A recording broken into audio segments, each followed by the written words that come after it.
11 de la mañana con 13 minutos, estamos de regreso como es habitual los martes, lo hemos anunciado. A las 11 de la mañana ya está conversando con nosotros don Juan Luis Oyarzo Galvez. ¿Cómo está, pues, Daniel? ¿Bien? ¿Tuvo las fiestas patrias? No, tranquila, bueno, igual estuvimos el día martes aquí conversando. Sí, pues algo de... Hubo trabajo. ¿Y cómo estuvo ese sábado las transmisiones?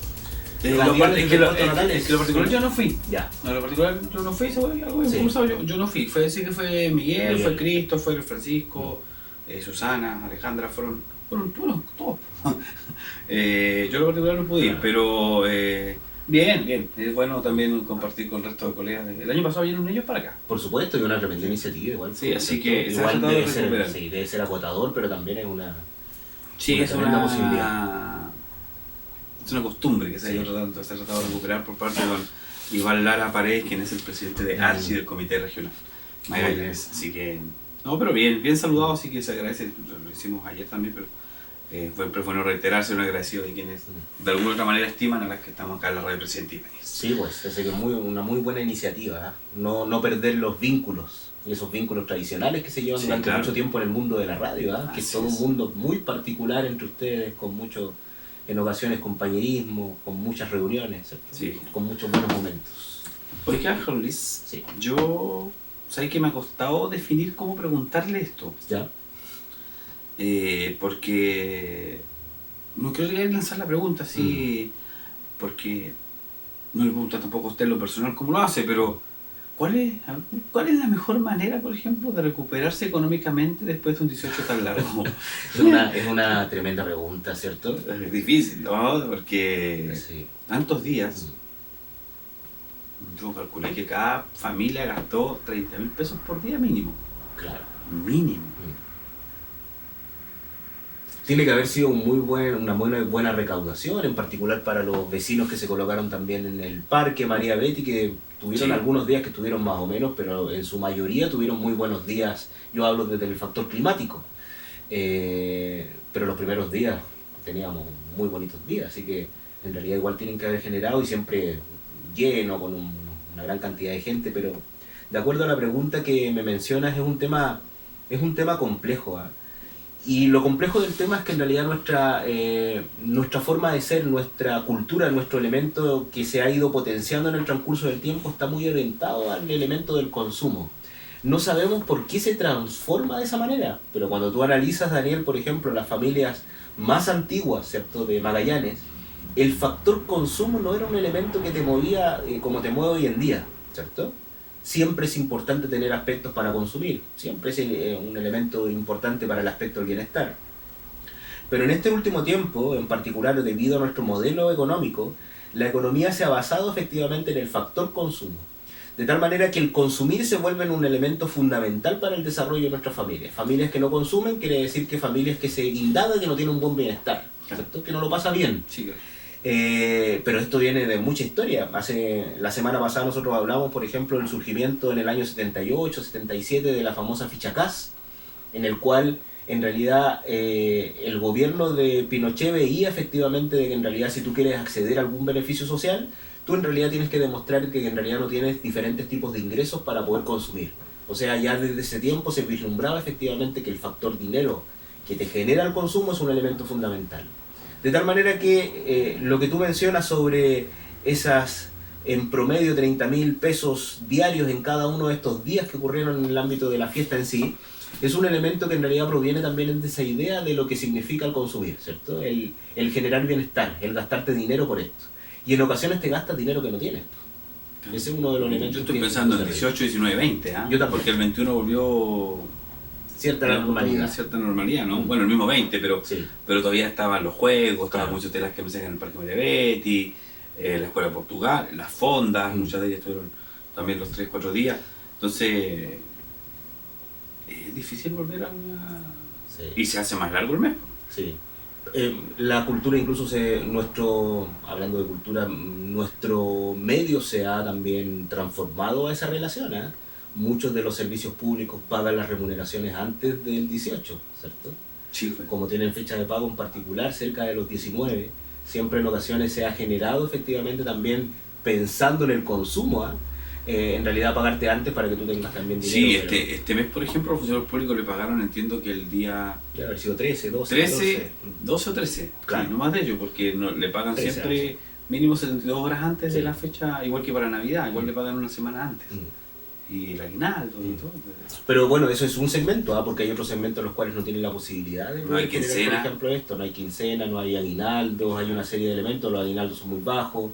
De tal manera que nosotros vamos viendo efectivamente de que en realidad nuestra forma de llevar nuestra economía se basa efectivamente en este aspecto del consumo. Ahora, siguiendo con el aspecto de lo que me preguntabas, ¿cómo me recupero luego de esto? ¿Qué es lo que tengo que hacer? En realidad es muy difícil, porque en realidad depende de los tipos de créditos, de las tarjetas que ocupaste, porque en particular la familia no es que tenga esas 30 lucas en promedio todas las familias en efectivo, sino que en realidad en ocasiones recurres al endeudamiento, a tus líneas de crédito, claro, a una serie de aspectos, y después, como bien hemos comentado dentro de la radio, después el problema es el que viene, ¿cierto? Cómo yo genero entonces la recuperación de mis finanzas monetarias en el transcurso del tiempo. Y eso sucede efectivamente que nosotros no tenemos educación financiera, independiente de que en realidad no existen, por ejemplo, o existen, pero programas que son muy sutiles desde el punto de vista de lo que significa educarte financieramente. Incluso le hemos entregado partes a los mismos bancos. Cuando tú entras a las páginas de los distintos bancos, ellos tienen, ¿cierto? Sí. Plataformas de educación financiera que te dicen cómo te tienes que endeudar. A su conveniencia. Pero esa es su conveniencia. Entonces, ¿cuál es el rol del Estado en esto? El rol del Estado también es formar programas de educación financiera que sean potentes. Fíjate que cuando yo era director del FOSIS existían programas de educación financiera. Y eran los programas al que menos a la gente le gustaba incorporarse. Fue tan así de que nosotros tuvimos que incorporar dentro de ese programa, lo tuvimos que incorporar en otros programas. Porque era tan poca la demanda que existía en un programa que te cubría todo. Educación financiera, te entregaba algunos tips financieros, te generaba los coffee, sí, todo lo que involucra estar en un día trabajando en esos programas sin demanda. Sin demanda, ¿cierto? De tal manera que nosotros teníamos que adecuar esos programas a un módulo que estuviera orientado en programas que tenían mayor demanda, como eran de capitales semilla o elementos así de emprendimiento, para poder generar, por ejemplo, el interés por parte de la comunidad con respecto a estos elementos de educación financiera. Es un tema complicado. El tema es que, a ver, mucha gente también saca un préstamo, por ejemplo, o la línea sobre giro para pagarla en algunos meses, pero también te pilla ya a mitad de noviembre pensando en lo que viene para diciembre. Entonces terminas de pagar con suerte 2 cuotas y ya te vuelves y ya sacaste a 6 cuotas, pensando, ¿no es cierto? No sé, octubre, noviembre, diciembre, enero, febrero, marzo. Te pilló pagando octubre, noviembre, diciembre ya te volvió a dar cupo, sí, y ya te volviste a endeudar porque en diciembre empiezan todas las promociones, pagan en abril. Entonces empiezas a pagar en abril, mayo, junio, julio, agosto, septiembre. Y te pilla la máquina ya pagando la tercera cuota en diciembre, pero ya con compras navideñas, que ya volviste a recargar tu tarjeta. Claro. Terminas de pagar, pagas enero, febrero, y otra vez la recargas en febrero, pasando por la mitad de febrero por las compras de escolares. Y terminas pagando en septiembre lo que hace un año pediste. Sí, bueno, ahí tú te das cuenta también, Daniel, que claro, hay elementos también de prioridades frente a esto, porque tampoco nosotros le podemos negar a nuestras familias de que estos espacios de esparcimiento no puedan ocupar dinero para poder pasarla bien, gastar y disfrutar con parte de su familia. Eso uno no lo puede de cierta manera negar ni tampoco cerrar, ¿cierto? De tal manera que la educación financiera, claro, no va por ese lado, sino que también va por el lado de cómo en realidad yo genero orientación para que el gasto sea efectivo y que de cierta manera sea eficiente, no te genere un problema dentro de lo que tú estás generando como gasto. Ahora, en este aspecto, el Estado se ha comportado efectivamente pasivo en este elemento. Los programas de educación financiera, en realidad, hoy en día tienen menos presupuesto y menos trascendencia que en gobiernos anteriores, producto que este gobierno es un gobierno que potencia el consumo, ¿cierto? O sea, constantemente nosotros vemos cómo en realidad tratamos de potenciar este aspecto del consumo. Para las personas que obviamente están insertos dentro de esta realidad no le parece extraño, pero es una realidad que está bien fuertemente arraigada dentro del Estado de Chile, dentro de nuestro país. Sí. En otros países la situación del endeudamiento no son tan fuertes como lo que existe aquí. Y aquí se debe deber también a una estructura salarial, porque en realidad el 98% del dinero que tú recibes, ¿cierto? Lo recibes producto del trabajo, ¿cierto? O sea, estamos hablando que solamente un 2% tal vez viene de alguna subvención por parte del Estado, viene tal vez de algún elemento de una devolución de impuestos, algo que viene tal vez o de una herencia o de elementos que son distintos, pero el 98% en Chile del ingreso que recibe una persona proviene de su trabajo. ¿Cierto? O sea, de eso estamos hablando. Y en ese aspecto yo te quería llevar a otro temita que era muy interesante y que estuve escuchando a unos expertos que surgieron en este aspecto, y que es cómo en realidad nuestro Chile ha cambiado en el transcurso de este tiempo en particular. No te saco del tema tampoco, ¿eh? En particular con los adultos mayores. En 10 años se duplicaron los adultos mayores que siguen trabajando.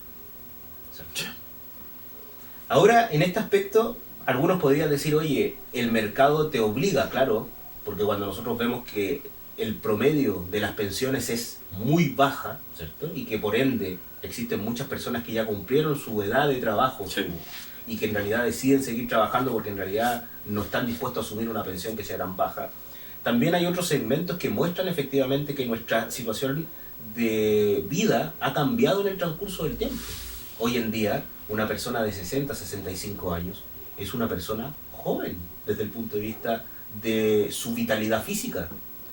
De tal manera que cuando nosotros analizamos, por ejemplo, los conceptos de esperanza de vida, Daniel, cuando nosotros vemos, por ejemplo, en el año 82, cuando se formula, en el año 80, cuando se formula el aspecto de la AFP, la esperanza de vida en Chile era alrededor de 70 años.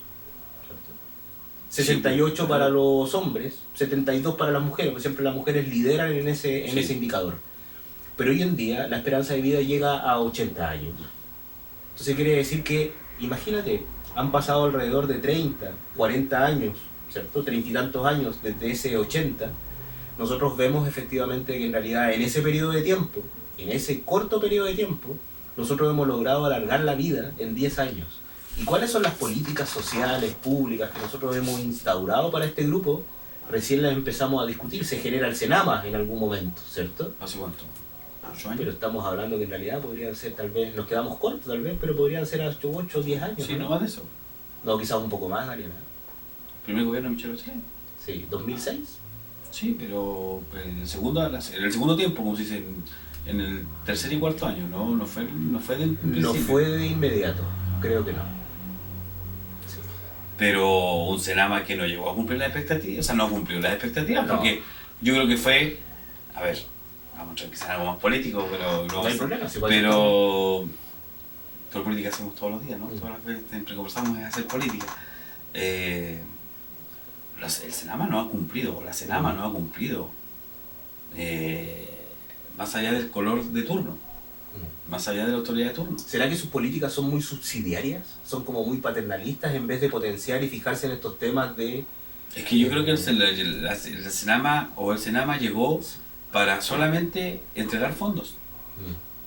Para decir, no, los adultos mayores las agrupaciones de adultos mayores pueden participar a fondos a través del Senama. Claro. Plata que llegan del Ministerio de Desarrollo Social al Senama para que se distribuyan. Pero ¿qué aporte hay del Senama directamente? Sí, acá entrevistamos a candidatos a reyes de los adultos mayores y el único requisito para trabajar en las dos campañas de las dos alianzas era juntar pañales. Claro, que es un tema muy complicado. Fíjate que agrupaciones como Aribol, ¿cierto?, que es la red de voluntariados, ellos en realidad dentro de los proyectos que formulan, ¿cierto?, para poder postular es lo que tú mencionas, compra de pañales. Y se vuelve terrible porque en realidad, claro, nosotros vemos cómo la estructura pública se ha alejado en ese aspecto, entonces postulan a fondos como estos 6%, ¿cierto? 2% antiguamente, hoy día creo que se sigue llamando 6%, 6%, sí. En el cual, por ejemplo, postulan a estos fondos regionales, y en realidad, claro, no hay un ítem en particular. Y cada vez los tecnicismos que han surgido por parte del gobierno regional han achicado las posibilidades que tienen estas organizaciones de postular a fondos que estén relacionados, por ejemplo, con la compra de pañales. Porque obviamente es una necesidad. Y si estos grupos no pueden suplir esa necesidad a través de sus propios asociados o fondos, tienen que recurrir a algún fondo. Y lo que encontramos es que no existen muchos fondos para poder acudir a estos elementos. De tal manera que, por ejemplo, postulan a estos fondos que son gubernamentales regionales, y en realidad nosotros estamos viendo que en realidad es para la compra de medicamentos, pañales o elementos que puedan generar bienestar en su vida. Y después decimos, no, si el gobierno los compró, no. Claro. O sea, ¿por qué tiene que venir una institución a pedirle la plata al gobierno por qué no hace el mismo gobierno al tiro todo el tema? ¿No? Bueno, Claro. Otro tema Sí. pero tiene mucho que ver con la economía, porque Claro. a la larga, si estamos hablando de que en 10 años subió considerablemente la cifra de adultos mayores trabajando, quiere decir que estamos en un país que no ha entendido lo que es que nuestros viejos, queridos llamados viejos, se les cuide. Ahora consideras, y esa es una pregunta interesante, de que las personas que sean o que se encuentren por sobre los 60, 65 años, en el caso de hombres y mujeres, puedan seguir trabajando. ¿Tú qué piensas de eso, Daniel? O sea, yo creo que si tienen la salud compatible para poder trabajar, ¿por qué no? Porque, por ejemplo, imagínate tú ya en muchos años más, claro, 60, 65 años, hoy en día nosotros es muy probable que a esa edad estemos muy activos. Yo, si me lo permite la salud, no tengo ningún problema de trabajar hasta donde más pueda. Claro. Tampoco es que me voy a...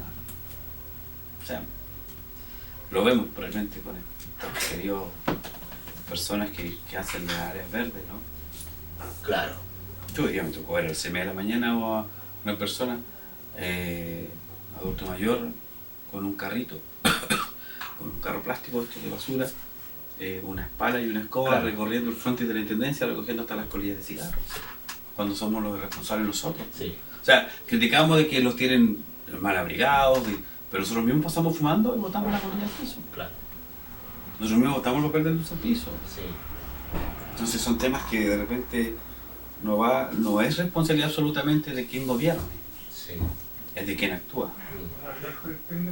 Ahora nosotros claramente estamos viviendo un proceso y una tasa de envejecimiento que ha sido acelerada enormemente. Los países que a nivel mundial tienen esa mayor tasa de aceleración, con la tasa más alta, claro, siempre vamos a encontrar a Japón, que ha aumentado enormemente su tasa, y que los países que tienen la tasa más baja, ¿cierto?, de esta aceleración, está Angola, Kenia, etc. Ahora fíjate que en una noticia se menciona que efectivamente Chile ha sido enormemente, envejece a toda velocidad. La tasa de dependencia, es decir, las personas de tercera edad, por cada 100 habitantes de 15 y 64 años, aumenta a un ritmo que duplica, ¿cierto?, al observado a nivel mundial. O sea, nuestra población está extremadamente, nosotros en poco tiempo vamos a ser extremadamente viejos desde el punto de vista cariñoso también, como hemos mencionado, ¿cierto? O sea, quiere decir que esto va demasiado rápido. Los números, las cifras de los adultos Sí. mayores son paupérrimas. Sí. Es así de lamentable lo que se vive. Y no sé si solamente en Chile, quizás en otras partes también. Sí. Ustedes mismos están hablando de varios países donde pareciera ser que tenemos dos extremos. Uno es que hay una demasiada preocupación por los niños y que la otra no hay cero preocupación por los adultos mayores. Sí. Y eso que somos el segundo país, luego de Uruguay, con la tasa más alta en Sudamérica. No sé si escuchaste lo que había mencionado el expresidente Mujica en Uruguay. Dentro de este nuevo proceso que tienen desde el punto de vista político que está llevando Uruguay, hay algunos candidatos que mencionaron efectivamente que ojalá, por ejemplo, no sé, nosotros decían en Uruguay, copiemos parte de este modelo que lleva en Chile, ¿cierto? Y Mujica menciona y dice, ojalá que no copiemos nada del modelo chileno, ¿cierto? ¿Será efectivamente de esa forma? Claro, nosotros vemos que las tasas que tiene Uruguay son tasas de bienestar que son muy distintas a las nuestras. Ellos tienen, por ejemplo, y han crecido enormemente y también ha crecido su Producto Interno Bruto. En cambio, nosotros hemos crecido y se ha incrementado el proceso de desigualdad. Yo creo que es momento de cuestionarnos, claramente. Nadie va a querer copiar la desigualdad que existe en los países. Nadie va a querer copiar esa desigualdad. Y la vemos en todo sentido. Sí, en todo sentido. En lo económico, en lo laboral. Por nuestros abuelos. Y tú sabes, no malos sueldos. Porque una mujer que es ingeniera comercial no gana lo mismo que un hombre ingeniero comercial.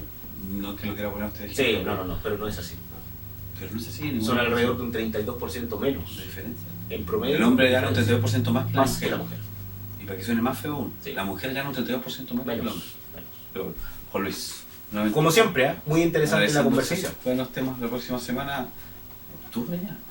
Oye, en realidad Vamos a empezar ahí a preparar algo ya de economía de fin de año. va a estar Se difícil. viene. Va a estar difícil este diciembre, parece. Licenciaturas de octavo, Sí. de kinder, de octavo, de cuarto medio. No sé cuál fecha será más difícil, Daniel. Marzo. Yo hoy creo que día todo el año septiembre, tiene sí, difícil. tiene Todo el dificultades. año es difícil económicamente hablando.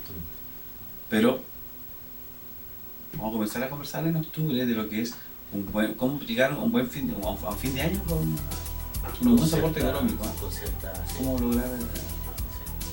También hay que meterse más en Yo creo que en algunos momentos, cuando no necesitas algo, ¿cierto? Te tienes que comprarlo. apretar un poquito. Bueno, algunos tips para la próxima semana. Me Muchas parece. gracias. Listo, muchas gracias. Juan Luis Oyarzo, conversando de economía, de cómo recuperar algo de dinero si es que se puede después de fiestas patrias, cómo recuperar el cuerpo después de fiestas patrias, algunos más que la plata, y también de lo que es lamentablemente las cifras que nos dejan muy mal parados en la internacional con los 11 de la mañana 34 minutos.